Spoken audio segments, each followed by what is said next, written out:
بسم اللہ الرحمن الرحیم۔ السلام علیکم۔ آج کی یہ ویڈیو لاسٹ ویڈیو کا تسلسل ہے۔ اگر آپ نے پہلی ویڈیو نہیں دیکھی تو پہلے وہ دیکھ لیجئے تاکہ آج جو بات ہوگی وہ آپ کو بہتر طور پر سمجھ آ سکے۔ پہلے ایک مثال ملاحظہ فرمائیے۔ سپوز دو لوگ ہیں ایکس اینڈ وائی جو حکومت کے طلبگار ہیں۔ یہ ہے ایکس جسے 3 شرابی، 3 زانی اور 3 لٹیروں کے ووٹ ملے، اور یہ دوسرا کینڈیڈیٹ وائی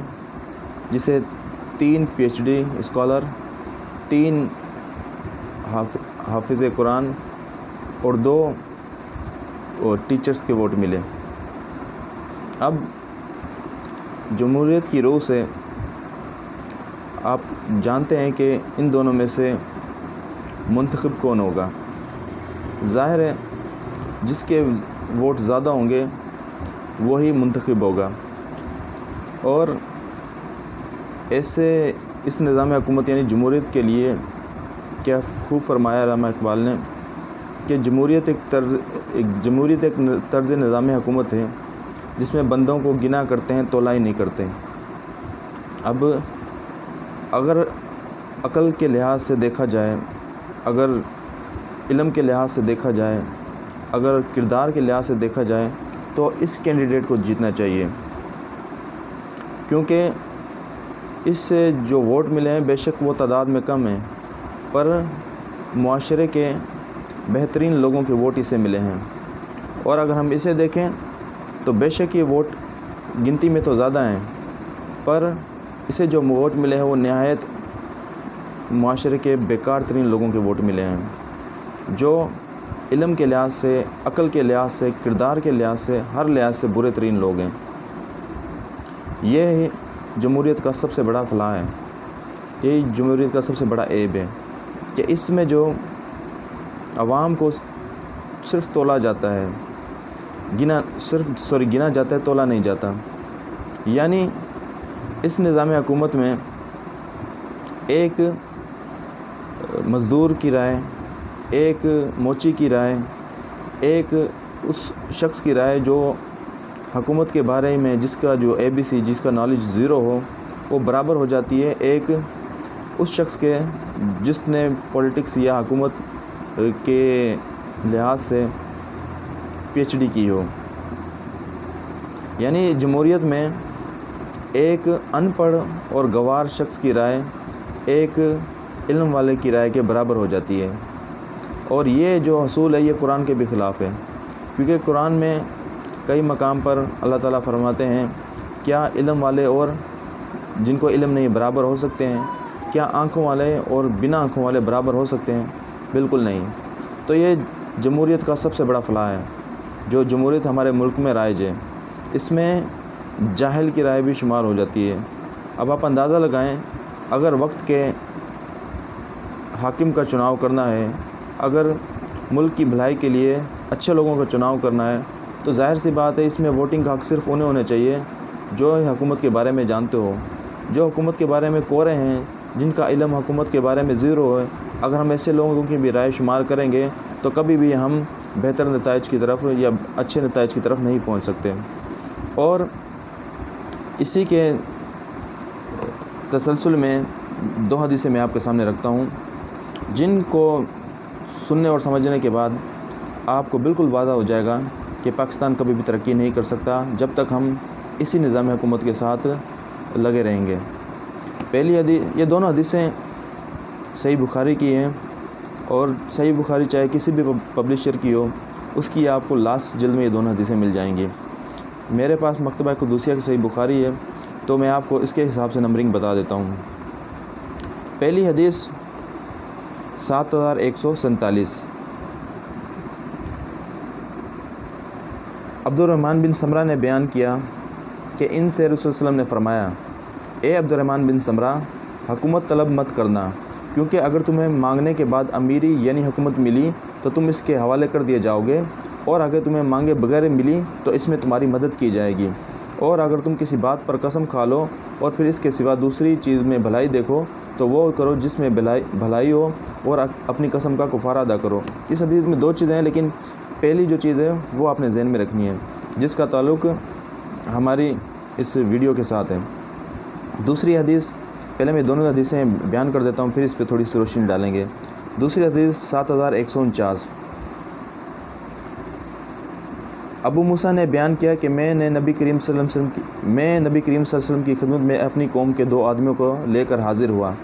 ان میں سے ایک نے کہا، یا رسول اللہ، ہمیں کہیں کا حاکم بنا دیجیے، اور دوسرے نے بھی یہی خواہش ظاہر کی۔ اس پر حضرت صلی اللہ علیہ وسلم نے فرمایا، ہم ایسے شخص کو یہ ذمہ داری نہیں سونپتے جو اسے طلب کرے، اور نہ ہی اسے دیتے ہیں جو اس کا حریص ہو۔ یہ دونوں حدیثیں میرے خیال سے سننے کے بعد آپ سمجھ ہی ہوں گے کہ یہ حدیثیں جو بالکل 100% ہم پر لاگو ہوتی ہیں۔ آج ہمارے ہاں ہر MNA، ہر MP یا ہر حکومتی جماعت یا کوئی بھی جماعت ہو، وہ اسی چیز کی طالب ہے، جبکہ اس حدیث میں نبی کریم صلی اللہ علیہ وسلم کیا فرما رہے ہیں کہ ہم ایسے شخص کو حاکم نہیں بنائیں گے جو اس کی طلب کرتا ہو یا جسے اس کی حریص ہو، جبکہ ہم اس کا الٹ کر رہے ہیں۔ معذرت کے ساتھ میں کچھ ایسے الفاظ یوز کرنے لگا ہوں جو شاید آپ کو ناگوار گزرے، پر اس طرح کے الفاظ بالکل فٹ ہوتے ہیں ان لوگوں پر۔ آپ نے دیکھا ہوگا ایک MNA یا ایک MP کس طرح کتے کی طرح اس کی طلب یا حرص کرتا ہے۔ کتا بھی شاید اگر بھوک ہو وہ اس کی کسی بھی چیز کی اس طرح طلب نہیں کرتا جس طرح یہ ہمارے MNA MPs اس چیز کی طلب کرتے ہیں، یعنی حکومت کی۔ اور دوسری جو حدیث ہے جس میں فرمایا گیا ہے کہ اگر کسی کو حکومت یا امیری بنا مانگے مل گئی تو اس کی مدد کی جائے گی، جیسا کہ اس کی بہترین مثالیں ہمارے پاس ہمارے 4 خلفاء ہیں۔ پہلے حضرت ابوبکر صدیق، دوسرے حضرت عمر بن خطاب، تیسرے عثمان بن عفان، اور چوتھے حضرت علی مرتضیٰ۔ ان چاروں کو جو حکومت ملی یا خلافت ملی تھی یہ بنا مانگے ملی تھی، اس لیے اس میں ان کی مدد کی گئی تھی۔ جبکہ حدیث میں بیان کیا گیا ہے کہ اگر کوئی اس کی طلب کرے گا یا کسی کو یہ مانگنے سے ملی تو پھر اس کی مدد ہی نہیں کی جائے گی۔ ایسا ہی کچھ آج ہو رہا ہے۔ ہمارے ہاں جو حکومت کے طلبگار ہیں انہیں اس چیز کی شدید حریص ہے، اس لیے انہیں مانگنے سے مل تو جاتی ہے اور کچھ بے ایمانی بھی ہو جاتی ہے، لیکن اس کو فی الحال ہم اگر نظر انداز بھی کر دیں، اگر کسی کو پیورلی میرٹ کے بیسس پر یہ حکومت مل جائے مانگنے سے تو اس میں اس کی مدد نہیں کی جائے گی، جیسا کہ حدیث میں بیان کیا گیا ہے۔ تو ڈیموکریسی کبھی بھی پاکستان کے مسائل کا حل نہیں ہو سکتا۔ اب آپ سوچ رہے ہوں گے، یا کافی لوگوں کے جو سیکولر قسم کے لوگ جن کا مائنڈ سیکولر قسم کا ہے وہ یہ سوال کر سکتے ہیں کہ اگر جمہوریت پاکستان کے مسائل کا حل نہیں ہے تو جو دوسرے ممالک ہیں جہاں جمہوریت ہے تو وہ کیوں کامیاب ہیں؟ تو اس کا جواب سمجھنے کے لیے آپ نے میری ویڈیو کو دیکھنا ضروری ہے، کیونکہ اس میں نے کافی چیزیں بیان کی گئی ہیں۔ پہلی بات تو یہ ہے کہ جتنے بھی ڈیموکریٹک ملک ہیں اگر وہ ترقی یافتہ ہیں یا ان میں اگر وہ ڈیولپڈ ہیں تو ان کا ترقی کی جو وجہ ہے وہ جمہوریت نہیں ہے، اس میں جو ترقی کی بنیادی وجہ ہے وہ ان کی اخلاقیات ہے۔ اخلاقیات جیسا کہ آپ جانتے ہیں قرآن و حدیث یا نبی کریم صلی اللہ علیہ وسلم کی ذات اخلاقیات کی سب سے بہترین مثال ہے۔ ان سے بڑھ کر یعنی نبی کریم صلی اللہ علیہ وسلم کی ذات یا ان کتابوں سے بڑھ کر کہیں بھی اس سے بہتر اخلاقیات کی مثال آپ کو نہیں ملے گی۔ تو آج اگر ہم دیکھیں جتنی بھی اخلاقیات قرآن و حدیث میں بیان کی گئی ہیں یا جو نبی کریم صلی اللہ علیہ وسلم کی ذات ہے اخلاقیات کے حوالے سے، وہ آج ہم نے اسے فالو نہیں کیا، اس لیے ہم ذلیل ہو رہے ہیں۔ جبکہ دوسرے ممالک بے شک وہ قرآن و حدیث کو نہیں مانتے ہو، لیکن ایک انڈائریکٹلی اس قرآن و حدیث کو مانتے ہیں، کیونکہ قرآن و حدیث میں جتنی بھی باتیں بیان کی گئی ہیں اخلاقیات ایتھکس کے حوالے سے وہ سارے اس کو فالو کر رہے ہیں۔ یہ ان کی جتنی بھی اگر ان کے ملک میں ترقی ہے، ان کی ترقی ہونے کا یہ ایک بنیادی سبب ان کی اخلاقیات ہے، نہ کہ جمہوریت۔ اور دوسرے اینگل سے اگر آپ دیکھیں گے، جیسا کہ میں نے پچھلی ویڈیو میں بتایا تھا کہ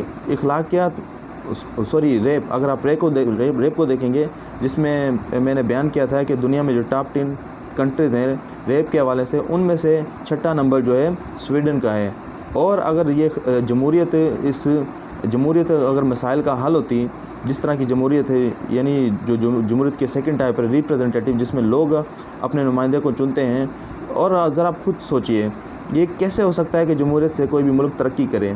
پاکستان تو بالکل ترقی نہیں کر سکتا ہے، کیونکہ پاکستان میں جو جمہوریت رائج ہے وہ کیا ہے؟ عوام کی حکومت، عوام کے لیے، عوام کی طرف سے۔ اگر آپ اس ڈیفینیشن کو دیکھیں گے، یہاں اللہ کا کہیں بھی رول نہیں ہے، یہ اسلام کا کہیں بھی رول نہیں ہے۔ ہونا تو یہ چاہیے تھا کہ اللہ کی حکومت ہونی چاہیے اور اللہ کے لوگوں کے لیے ہونی چاہیے، لیکن کیا جمہوریت میں کیا ہے؟ عوام کی حکومت، عوام کی طرف سے۔ لوگ یا انسان جو ہیں اللہ نے بنائے ہیں، جو چیز اللہ نے بنائی ہے وہ یعنی خالق جو ہے مخلوق کو بہتر جانتا ہے۔ خالق جو لا یا قانون جو بنائے گا وہ مخلوق کے لیے بہترین ہوں گے، لیکن ہم نے اس کا الٹ کیا ہوا ہے، ہم نے خالق کے مقابلے میں اپنے قانون بنائے ہوئے ہیں۔ اگر آپ، جیسے میں نے اکثر یہ اپنی ویڈیو میں بات کرتا رہا ہوں، اگر آپ پاکستان پینل کوڈ اٹھا کے دیکھیں، یہ پاکستان کا جو پینل کوڈ ہے، یا پھر آپ پاکستان کا آئین اٹھا کے دیکھ لیں، آپ وہ جا بجا کئی ایسی چیزیں ملیں گی جو ہمارے قرآن و حدیث کے خلاف ہیں۔ تو جتنے بھی یہ ترقی یافتہ ملک ہیں، ان میں اگر آپ دیکھو گے تو اگر جمہوریت یہ حل ہوتی ترقی ہونے کا، یا جمہوریت کی بنیاد پہ کوئی ملک ترقی کرتا، تو پھر سویڈن میں اس طرح کے سویڈن جو 6 نمبر پر ریپ میں ہے وہ کبھی نہ ہوتا۔ جمہوریت کی چیمپئن جو ہے وہ سب سے پہلے ناروے، دوسری آئس لینڈ اور تیسری سویڈن ہے، جیسا کہ میں نے پہلی ویڈیو میں بیان کیا تھا۔ تو جمہوریت کی چیمپئن ہوتے ہوئے، یعنی تیسرا جو نمبر سویڈن کا ہے، جمہوریت کا چیمپئن ہوتے ہوئے بھی ریپ میں جو ریپ میں جو سویڈن 6 نمبر پر ہے۔ یعنی اگر جمہوریت ان مسائل کا حل ہوتی تو کبھی بھی سویڈن میں اتنے ریپ نہ ہوتے۔ یعنی رینکنگ میں جو سویڈن کا نمبر ہے وہ 6 نمبر ہے۔ پھر اسی طرح سے اگر آپ امریکہ کو دیکھیں، امریکہ کے لحاظ سے بھی امریکہ میں جو سالانہ یا 9 منتھ میں اب تک کتنے ریپ ہوئے ہیں وہ بہت زیادہ ہیں، جیسا کہ میں نے اپنی پہلی ویڈیو میں ساری چیزیں بیان کر چکا ہوں۔ اس لیے میں نے آپ سے کہا تھا کہ اگر آپ اس ویڈیو کو بہتر سمجھنا چاہتے ہیں تو آپ پہلی ویڈیو دیکھ لیں۔ اگر آپ انڈیا کو دیکھ لیں، اگر آپ USA کو دیکھ لیں، وہاں پر کتنے زیادہ ریپ ہیں۔ وہاں بھی تو جمہوریت ہے، لیکن جمہوریت کے ہوتے ہوئے وہاں آپ کرائم ریٹ دیکھیں، آپ کو بہت زیادہ ملے گا۔ تو یہ کس طرح ممکن ہے کہ کوئی بھی جو ملک ترقی کر رہا ہے جمہوریت کی وجہ سے کر رہا ہے؟ اگر جمہوریت کی وجہ سے کسی ملک نے ترقی کرنی ہوتی تو سویڈن رینکنگ میں نہ آتا، ٹاپ 10 کی رینکنگ میں نہ آتا ریپ کے حوالے سے، کیونکہ وہاں جمہوریت سب سے زیادہ ہے، یعنی 3rd نمبر پر سب سے زیادہ جمہوریت پائی جاتی ہے سویڈن میں۔ اور آپ ناروے کو دیکھیں، وہاں بھی میں نے پہلی جو ویڈیو تھی اس میں آبادی پاپولیشن کا بھی ذکر کیا تھا، اور میں نے کہا تھا یہ آپ کو سیکنڈ ویڈیو میں سمجھ آئے گا۔ ناروے میں بے شک جو 2000 میں آپ کو ریپ کے حوالے سے اسٹیٹسٹکس دیے تھے وہ آپ کو کم نظر آئے، لیکن اگر آپ اس کو آبادی کے تناسب سے دیکھیں گے تو یہ بہت زیادہ ہے۔ تقریباً 2500 ریپ، اور صرف کتنی 5 ملین پاپولیشن میں، یہ جو فگر ہے بہت زیادہ ہے۔ کیونکہ اگر ناروے کی پاپولیشن امریکہ یا انڈیا پاکستان کی طرح ہوتی تو وہاں بھی ریپ بہت زیادہ ہوتے ہیں۔ اگر آپ کو یہ جو فگر نظر آ رہا ہے جو جمہوریت کی چیمپئن ہے، یعنی 1st نمبر پر جو جمہوریت میں جس کا نام ہے ناروے، وہاں جو ریپ ہیں وہ آپ کو جو کم نظر آ رہے ہیں وہ کم نہیں ہیں، کیونکہ ناروے کی جو پاپولیشن ہے وہ بہت کم ہے، 5 ملین۔ جیسا کہ میں نے بتایا تھا کہ صرف پاکستان کے ایک سٹی کراچی کی جو پاپولیشن ہے وہ 22 ملین ہے، یعنی کراچی کی پاپولیشن کا بھی 4 ٹائم، تقریباً 4 ٹائم۔ تو وہاں اگر آپ ریپ دیکھیں صرف 5 ملین ہے، تو وہاں 5 ملین کے ہوتے ہوئے وہاں پر ایک سال میں 2500 سے زیادہ ریپ ہو رہے ہیں۔ تو جمہوریت اگر ان مسائل کا حل ہوتی تو ناروے میں کبھی بھی اتنے ریپ نہ ہوتے۔ تو کافی لوگ یہ سمجھتے ہیں کہ اگر کسی بھی ملک میں ترقی وہ جمہوریت کی وجہ سے ہے، یہ ان کی غلط خیالی ہے اور غلط نظریات ہیں ان کے۔ جمہوریت کبھی بھی کسی بھی ملک کی ترقی کا باعث نہیں ہو سکتی، کیونکہ جمہوریت میں ایک جاہل کی رائے بھی شامل ہو جاتی ہے۔ جیسا کہ میں نے پہلے بیان کیا، کس طرح ممکن ہے جس ملک میں یہ قانون یہ طرز حکومت رائج ہو کہ جہاں ایک PhD ہولڈر کا ووٹ ایک جاہل کے برابر ہو جائے، یا جس ملک میں آنکھوں والے اور بنا آنکھوں والے برابر ہو جائیں اکارڈنگ ٹو قرآن کی روح سے، جس طرح قرآن نے فرمایا تھا کہ کیا آنکھوں والے اور بنا آنکھوں والے برابر ہو سکتے ہیں، یعنی بینا اور نابینا برابر ہو سکتے ہیں؟ تو بالکل نہیں۔ تو یہ جمہوریت کا جو نظام ہے تمام ممالک میں، اس میں جو تمام ممالک میں جو رائج ہے وہ یہی ہے، جہاں ایک جاہل کی رائے ایک PhD کے برابر ہو جاتی ہے۔ تو یہ کس طرح ممکن ہے اگر یہ نظام حکومت کسی ملک میں رائج ہو اور ملک ترقی کرے؟ تو میں پھر کہہ رہا ہوں کہ اگر آپ یہ سوچتے ہیں کہ کچھ ملک ہیں جو ڈیموکریٹک کنٹریز ہیں، اگر وہاں ترقی ہے تو وہ یہ بات آپ کو سمجھ لینی چاہیے کہ وہاں جو ترقی ہے وہ جمہوریت کی وجہ سے نہیں ہے۔ وہاں جو ترقی ہے، اپنی جتنی بھی ترقی ہے وہ اپنی اخلاقیات کی بنیاد پر ہے۔ تو میری اس ویڈیو کا مقصد یہی ہے تاکہ میں آپ لوگوں کو یہ سمجھا سکوں، یہ حدیثیں بیان کر سکوں، کیونکہ یہ کس طرح ممکن ہو کہ